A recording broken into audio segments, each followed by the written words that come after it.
২৬ পরিচ্ছেদ ক্রিয়াযোগ বিজ্ঞান। ক্রিয়াযোগ বিজ্ঞান, যা এখানে বারংবার উল্লিখিত হয়েছে, তা আমার পরম গুরু লাহিড়ী মহাশয়ের কৃতিত্বেই সমগ্র ভারতে বিস্তৃতি লাভ করেছে। ক্রিয়া শব্দ সংস্কৃত ক্রি ধাতু থেকে নিষ্পন্ন, মানে কোনো কিছু করা এবং তার প্রতিক্রিয়াও বোঝায়। কার্যকারণে স্বাভাবিক বিধি কর্মশব্দ ক্রি ধাতু থেকে এসেছে। সুতরাং ক্রিয়াযোগ মানে কোনো কাজ বা ক্রিয়ার দ্বারা পরমাত্মার সঙ্গে সংযোগ স্থাপন বা যোগ। কোনো যোগী খুব নিষ্ঠা সহকারে এই প্রণালী অবলম্বন করে প্রক্রিয়া সাধনে যত্ন করলে পর ক্রমশ কর্মফল থেকে অথবা কার্যকারণ তত্ত্বের সাম্যবিধির শৃঙ্খল হতে মুক্ত হন। কতকগুলি প্রাচীন যৌগিক বিধিনিষেধ বশত সাধারণের জন্য লিখিত এই পুস্তকে ক্রিয়াযোগের পূর্ণ ব্যাখ্যা দেওয়া সম্ভবপর নয়। প্রকৃত প্রণালী একজন সেলফ রিয়েলাইজেশন ফেলোশিপ অথবা যোগদা সৎসঙ্গ সোসাইটি অফ ইন্ডিয়া থেকে প্রাধিকৃত ক্রিয়াবান বা ক্রিয়াযোগীর কাছ থেকেই শিক্ষা করতে হয়। এখানে তার একটা মোটামুটি বিবরণ দিলেই যথেষ্ট হবে বলে মনে করি। ক্রিয়াযোগ একটি সহজ শারীরিক ও মনস্তাত্ত্বিক প্রণালী, যাতে করে মানবদেহের রক্ত অঙ্গার মুক্ত বা কার্বন মুক্ত হয়ে অম্লজান বা অক্সিজেন দ্বারা প্রতিপূরিত হয়। এই অতিরিক্ত অম্লজানের পরমাণু প্রাণ ধারায় রূপান্তরিত হয়ে মস্তিষ্ক আর মেরুদণ্ডের কেন্দ্রগুলিকে সঞ্জীবিত করে। দূষিত রক্ত সঞ্চয়ন বন্ধ করে যোগী শরীরের তন্তুক্ষয় হ্রাস বা নিবারণ করতে পারেন। যিনি উচ্চকোটির যোগী, তিনি শরীর কোষগুলিকে শক্তিতে রূপান্তর সাধন করতে পারেন। ইলাইজা, যীশুখ্রিস্ট, কবির এবং অন্যান্য মহাপুরুষগণ এই ক্রিয়াযোগ বা অনুরূপ কোনো প্রক্রিয়া সাধনে সিদ্ধহস্ত ছিলেন, যাতে করে তাঁরা ইচ্ছামাত্র দেহ ধারণ করতে বা অদৃশ্য হয়ে যেতে পারতেন। ক্রিয়াযোগ একটি সুপ্রাচীন বিজ্ঞান। লাহিড়ী মহাশয় তাঁর মহান গুরু বাবাজি মহারাজের কাছ থেকে এই বিদ্যাটি পেয়েছিলেন। বাবাজি ক্রিয়াযোগকে বহু যুগের বিস্মৃতির অতল গহ্বর থেকে পুনরুদ্ধার করে এর প্রণালীর বিশুদ্ধতা সম্পাদন করেন এবং এর সরল নামকরণ করেন ক্রিয়াযোগ। বাবাজি মহারাজ লাহিড়ী মহাশয়কে বলেছিলেন, আজকে এই ঊনবিংশ শতাব্দীতে তোমার হাত দিয়ে আমি জগৎকে যে ক্রিয়াযোগ দান করছি, তা হচ্ছে সেই একই বিজ্ঞানের পুনরুজ্জীবন, যা শ্রীকৃষ্ণ হাজার হাজার বছর আগে অর্জুনকে দিয়েছিলেন এবং যা পতঞ্জলি তথা যীশুখ্রিস্ট ও সেন্ট জন, সেন্ট পল প্রভৃতি তাঁর অন্যান্য শিষ্যেরাও পরে অবগত হন। শ্রীকৃষ্ণ কর্তৃক শ্রীমদ্ ভগবদ্ গীতায় 2 বার এই ক্রিয়াযোগের বিষয় উল্লিখিত হয়েছে। 4th অধ্যায়ের 29 নম্বর শ্লোকে বলা হয়েছে, অপান বায়ুতে প্রাণের আহুতি প্রদান করে এবং প্রাণে অপানের হোম করে যোগী উভয় বায়ুকে প্রশমিত করেন। এইভাবে তিনি হৃৎপিণ্ড থেকে প্রাণের মুক্তি সাধন করে প্রাণ ও শক্তিকে আত্মনিয়ন্ত্রণে আনয়ন করেন।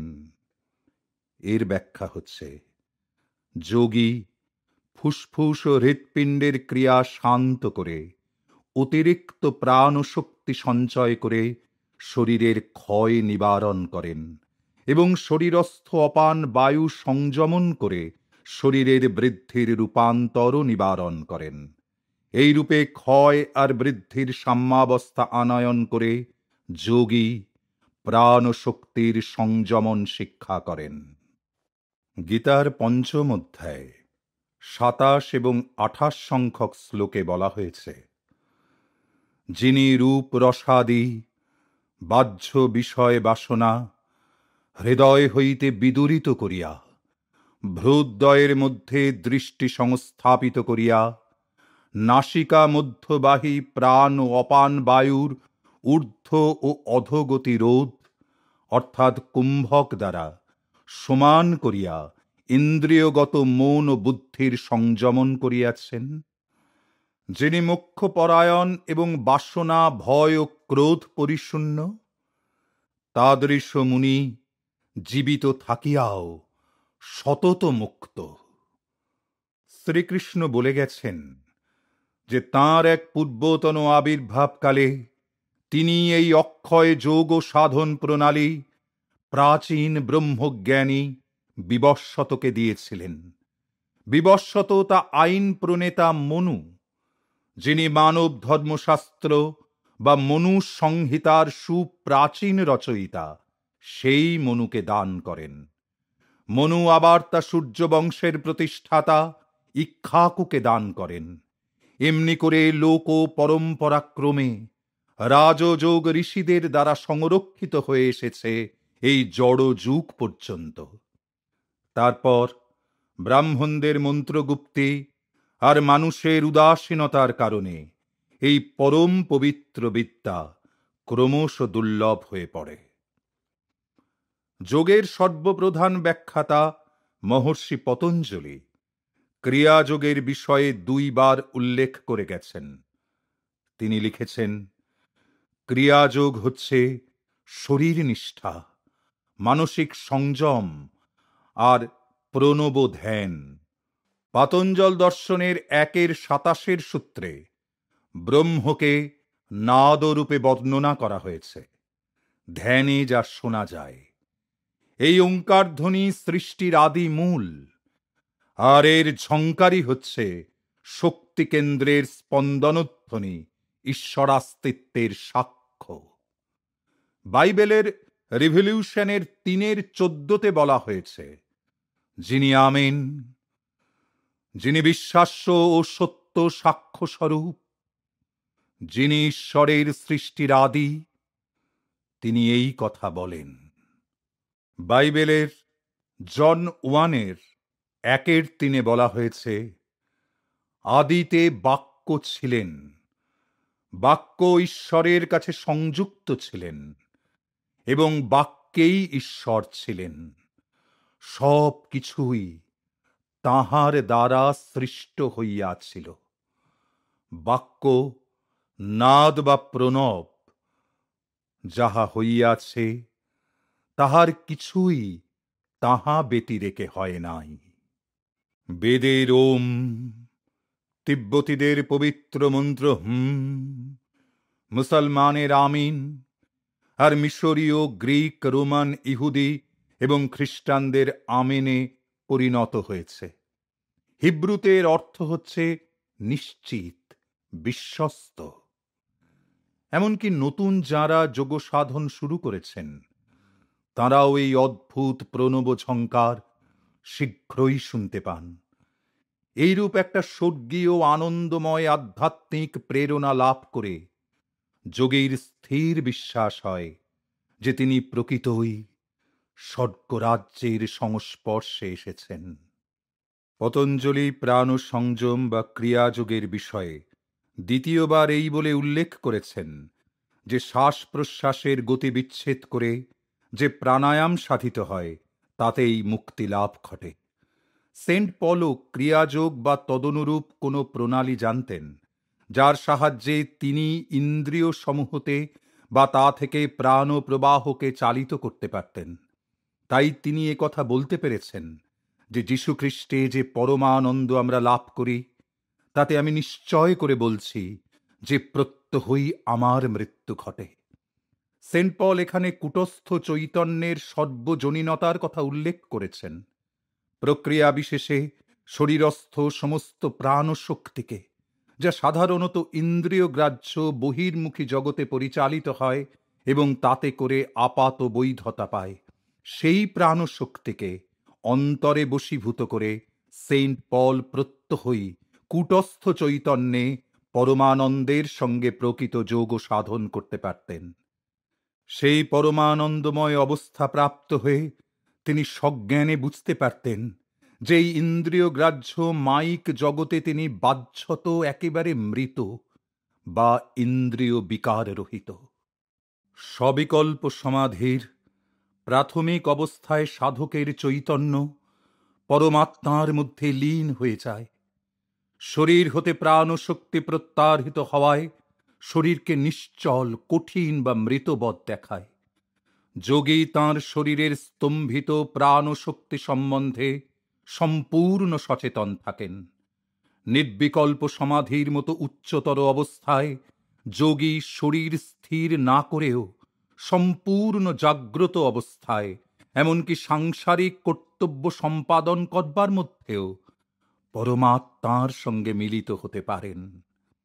শ্রীযুক্তেশ্বর গিরিজি তাঁর শিষ্যবর্গকে ব্যাপারটা বুঝিয়ে দিয়ে বলেছিলেন, ক্রিয়াযোগ হচ্ছে এমন একটি উপায় যার দ্বারা মানব জাতির বিবর্তন খুব দ্রুত সাধিত হতে পারে।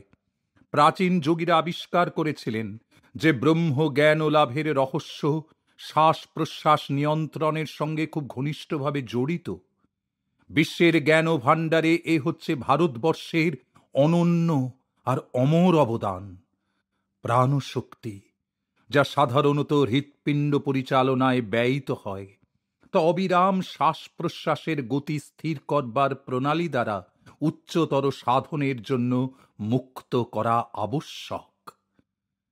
ক্রিয়াযোগী মানসিক প্রক্রিয়ায় প্রাণশক্তিকে তাঁর মেরুদণ্ডের 6টি চক্র, যথাক্রমে মূলাধার, স্বাধিষ্ঠান, মণিপুর, অনাহত, বিশুদ্ধ ও আজ্ঞা এর মধ্যে দিয়ে আরোহণ ও অবরোহণ করান।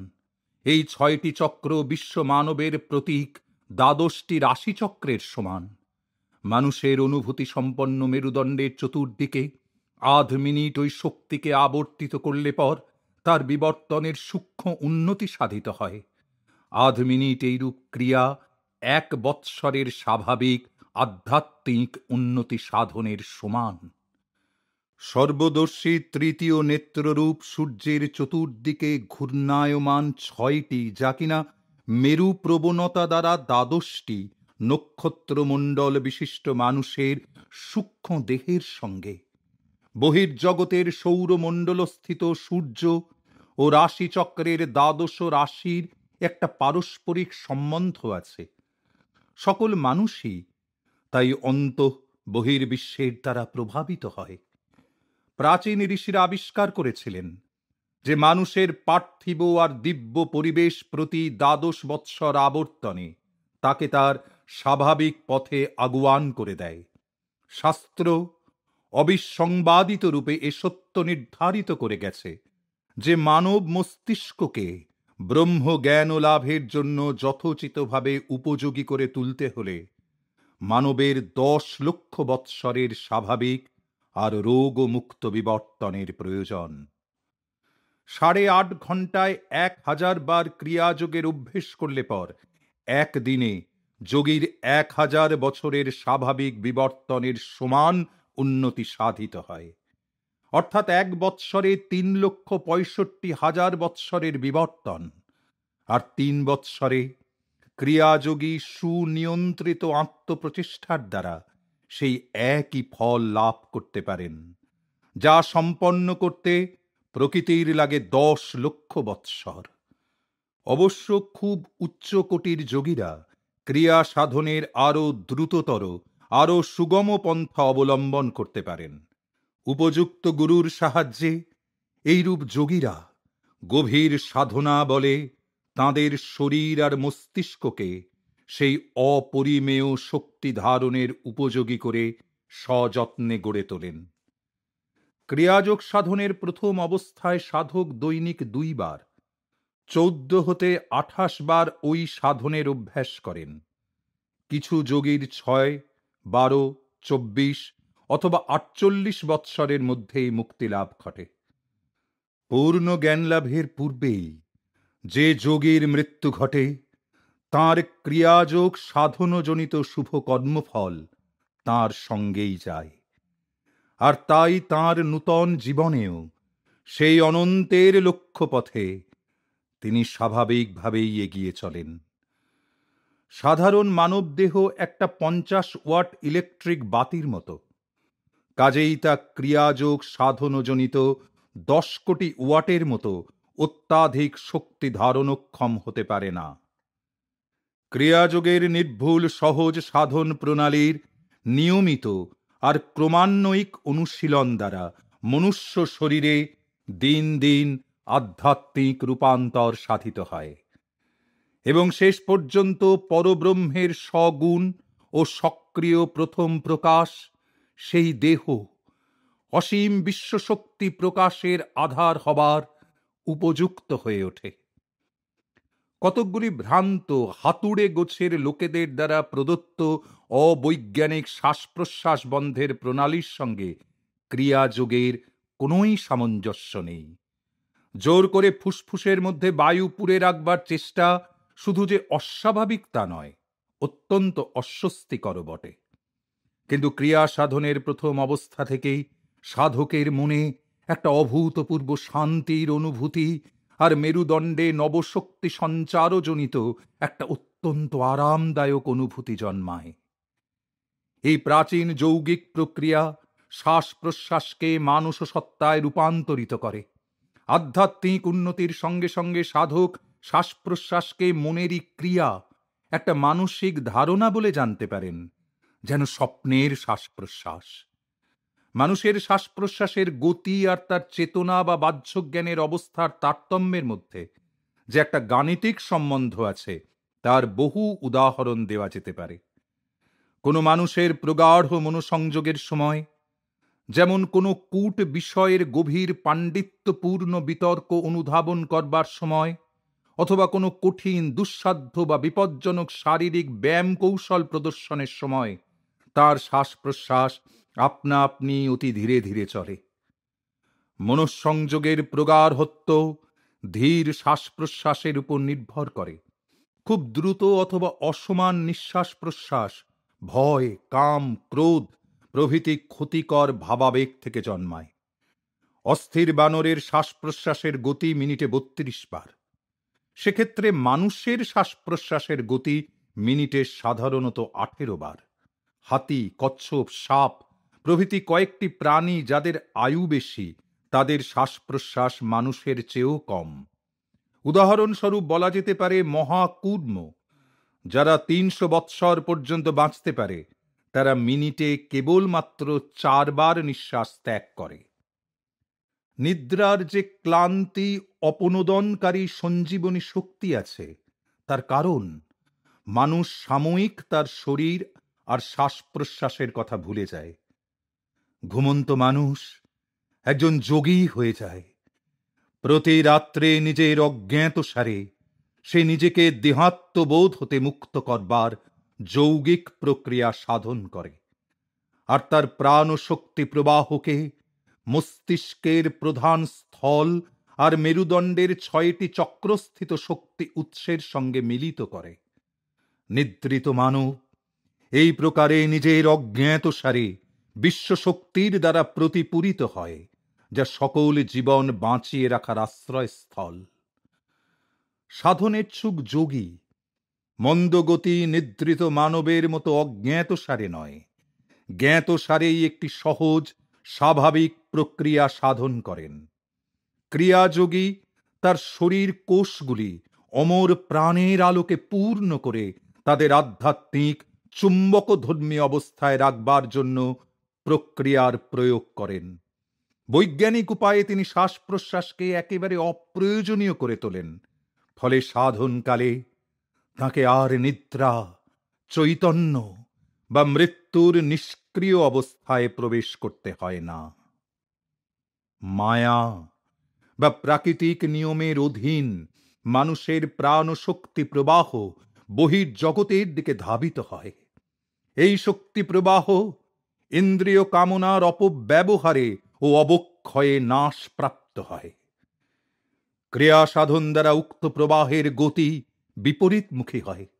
মানসিক প্রক্রিয়ায় প্রাণ শক্তি অন্তর্জগতের দিকে পরিচালিত হয় এবং মেরুদণ্ডস্থিত সূক্ষ্ম শক্তি ধারার সহিত পুনর্মিলিত হয়। প্রাণশক্তির এরূপ সুদৃঢ়করণে যোগীর দেহ এবং মস্তিষ্কের কোষগুলি আধ্যাত্মিক সুধায় নবজীবন লাভ করে।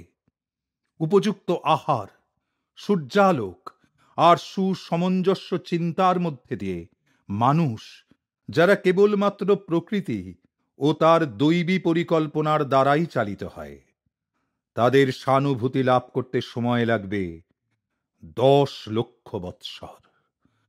মস্তিষ্কের গঠনে ঈষৎ পরিবর্তন সাধিত করতে হলেও অন্তত 12 বৎসরের স্বাভাবিক স্বাস্থ্যময় জীবনযাপন আবশ্যক। আর ব্রহ্ম জ্ঞান প্রকাশের জন্য মস্তিষ্কের স্থান যথোপযুক্ত রূপে শুদ্ধ করে নিতে গেলে অন্তত 10 লক্ষ বৎসর একান্ত আবশ্যক। ক্রিয়াযোগী কিন্তু আধ্যাত্মবিজ্ঞানের সাহায্যে প্রাকৃতিক নিয়মের সযত্ন পালনের প্রয়োজনীয়তা থেকে নিজেকে মুক্ত করে নিতে পারেন। শরীরের সঙ্গে আত্মার বন্ধনকারী শ্বাস গ্রন্থি ছেদ করে দিয়ে ক্রিয়া জীবনকে দীর্ঘতর আর জ্ঞানকে অনন্তের দিকে প্রসারিত করে থাকে। যোগ সাধনা মন আর জড় সংবদ্ধ ইন্দ্রিয়দের মধ্যে টানাটানি থামিয়ে দিয়ে সাধককে তার অনন্ত সাম্রাজ্য পুনরধিকারের জন্য মুক্ত করে দেয়। তখন সে জানতে পারে যে তার প্রকৃত সত্তা জড় শরীরে বা শ্বাস প্রশ্বাসে আবদ্ধ নয়, যেটা মানবের প্রাকৃতিক শক্তির নিকট নতিস্বীকার, বায়ুর দাসত্বের প্রতীক। শরীর ও মনের অধীশ্বর হয়ে ক্রিয়াযোগী অবশেষে তার অন্তিম শত্রু মৃত্যুকে পরাজিত করে। মরণের পরে জয়ী হবে তুমি, মানুষের যে করে জয়। মরণ একবার মরিলে তখন রবে না মরণ ভয়। অন্তর্দর্শন বা মৌনাবলম্বন প্রাণশক্তির দ্বারা আবদ্ধ মন ও ইন্দ্রিয়দের জোর করে পৃথক করার এক অবৈজ্ঞানিক পন্থা। চিন্তাশীল মন যখন দিব্যত্বে ফিরে যাবার চেষ্টা করে, তখন প্রাণ প্রবাহ নিয়ত তাকে ইন্দ্রিয়ের প্রতি আকৃষ্ট করে থাকে। প্রাণশক্তির মাধ্যমে মনকে প্রত্যক্ষভাবে সংযত করবার জন্য ক্রিয়াই হচ্ছে আত্মজ্ঞান ও লাভের সর্বাপেক্ষা সহজ, প্রত্যক্ষ ফলপ্রদ এবং সম্পূর্ণ বৈজ্ঞানিক উপায়। ব্রহ্মবিদ্যা লাভের পথে মন্থর গতি, অনিশ্চিত গরুর গাড়ির মতো চলার ব্যবস্থার জায়গায় ক্রিয়াকে বলা যেতে পারে একেবারে এরোপ্লেনের গতি। যোগবিজ্ঞান সর্বপ্রকার মনোসংযোগ আর ধ্যান সাধন প্রক্রিয়ার গবেষণামূলক বিচারের উপর প্রতিষ্ঠিত। যোগ সাধনার দ্বারা সাধক ইচ্ছা মাত্র পঞ্চ জ্ঞানেন্দ্রিয় থেকে প্রাণশক্তি প্রত্যাহার বা তাতে সংযোগ করতে পারেন। ইন্দ্রিয় বোধ হতে বিচ্ছিন্ন হবার এই শক্তি পেয়ে যোগী ইচ্ছা মাত্র তাঁর মনকে ঈশ্বরভাবে অথবা সাংসারিকভাবে যুক্ত করতে পারেন। তাঁকে তাঁর ইচ্ছার বিরুদ্ধে প্রাণশক্তির দ্বারা আকৃষ্ট হয়ে উচ্ছৃঙ্খল চিন্তা আর উন্মত্ত ইন্দ্রিয়গ্রাহ্য ব্যাপার বিশিষ্ট এ পার্থিব জগতে ফিরে আসতে হয় না। উন্নত ক্রিয়াযোগীর জীবন তাঁর প্রাক্তন কর্মফলের দ্বারা নয়, কেবলমাত্র তাঁর আত্মার নির্দেশ দ্বারাই প্রভাবিত হয়। সাধক এই প্রকারে সাধারণ জীবনের সদসৎ অহংকারী কর্মের কুটিলতা এড়িয়ে যায়, যা দৃপ্ত হৃদয়ের কাছে সম্মুখ গতির বলে মনে হয়। এইরূপ আধ্যাত্মিক জীবনযাপনে সমুন্নত প্রণালী দ্বারা যোগী তাঁর দেহাত্মবোধের কারা থেকে মুক্ত হন ও সর্বব্যাপিত্বের গভীর মুক্ত বায়ুর আস্বাদ গ্রহণ করেন। পক্ষান্তরে প্রাকৃতিক জীবনযাপন যেন দাসত্বে আবদ্ধ হওয়া, আর তার গতিও অত্যন্ত মন্থর। কেবলমাত্র বিবর্তনের ধারার সাথে জীবনকে বেঁধে মানুষ প্রকৃতির কাছ থেকে কোনো সুবিধাজনক দ্রুতোন্নতি আদায় করে নিতে পারে না। শরীর আর মনের নিয়ন্ত্রণ বিধি ভুলক্রমে লঙ্ঘন না করে জীবনযাপন করলেও পরামুক্তি লাভের জন্য তাকে 10 লক্ষ বৎসর ধরে জীবন মরণের মিছিলে নানা বর্ণের রূপ ধরে চলতে হয়। তাই যারা এই লক্ষ লক্ষ বৎসরের বিবর্তন ধারার মধ্য দিয়ে অতি দীর্ঘ অনিশ্চিত সাধনার পথের দিকে ক্লান্তি, ভয় আর বিশ্বাসের প্রতি বিদ্রোহ দৃষ্টিতে তাকায়, তাদের জন্য আত্মোৎকর্ষ সাধনের পক্ষে জীবভাব বা দেহাত্মবোধের হাত হতে মুক্ত করার জন্য যোগীদের এই অতি দ্রুত ফলপ্রসূ প্রণালী অপেক্ষা শ্রেষ্ঠ আর কোনো পন্থা নেই। সাধারণ মানুষ যারা আত্মার কথা দূরে থাক, কেবলমাত্র প্রকৃতির সঙ্গেও সামঞ্জস্য বা যোগ রেখে চলতে পারে না, যে প্রকৃতির শান্ত ও স্নিগ্ধ সাম্যভাব অবহেলা করে তার পরিবর্তে অস্বাভাবিক চিত্ত বৈকল্যই অনুসরণ করে চলে, তার জন্যে এই সংখ্যার পরিধি খুবই বর্ধিত হয়। তার জন্য 10 লক্ষ বৎসরের দ্বিগুণ সময়ও মুক্তি লাভের পক্ষে যথেষ্ট হবে কিনা সন্দেহ। জড়বুদ্ধি সম্পন্ন মানুষ হয়তো কখনোই বুঝতে পারে না যে তার দেহ একটা সাম্রাজ্য বিশেষ, আর তা সম্রাট পরমাত্মারই অধীন। মেরুদণ্ডে অবস্থিত 6টি চক্র অথবা জ্ঞান কেন্দ্রে প্রতিষ্ঠিত সহায়ক রাজপ্রতিনিধি দল নিয়ে তিনি ব্রহ্মরন্ধ্রের সিংহাসনে বসে তা শাসন করছেন। এই ঈশ্বরতন্ত্র এক বিরাট অনুগত প্রজামণ্ডলীর উপর বিস্তৃত। তার মধ্যে আছে 27 লক্ষ কোটি কোষ, সুনিশ্চিত আর সহজ বুদ্ধিতে প্রদীপ্ত, যার দ্বারা তারা শরীরের বৃদ্ধি, রূপান্তর এবং ক্ষয় সাধন এসব দায়িত্ব পালন করে। আর আছে মানুষের গড়পড়তা 60 বছরের জীবনে 5 কোটি অধস্তন স্তরের চিন্তা, ভাবাবেগ এবং জ্ঞান ও রাজ্যের বৈচিত্র্য, সংকল্প বিকল্পাত্মক বিভিন্ন অবস্থা সমূহ। পরমাত্মা সম্রাটের বিরুদ্ধে কোন শরীর বা মনের আপাত দৃষ্ট বিদ্রোহ, যা রোগ বা মানসিক বিশৃঙ্খলা রূপে প্রকাশিত হয়, তা সম্রাটের প্রতি ওইসব অনুগত প্রজাদের কোনো বিরুদ্ধাচরণজনিত নয়। তা কেবল মানুষের স্বাধীন ইচ্ছা বা ব্যক্তি স্বাতন্ত্র্যের, অতীত বা বর্তমান অপব্যবহারের ফলশ্রুতি।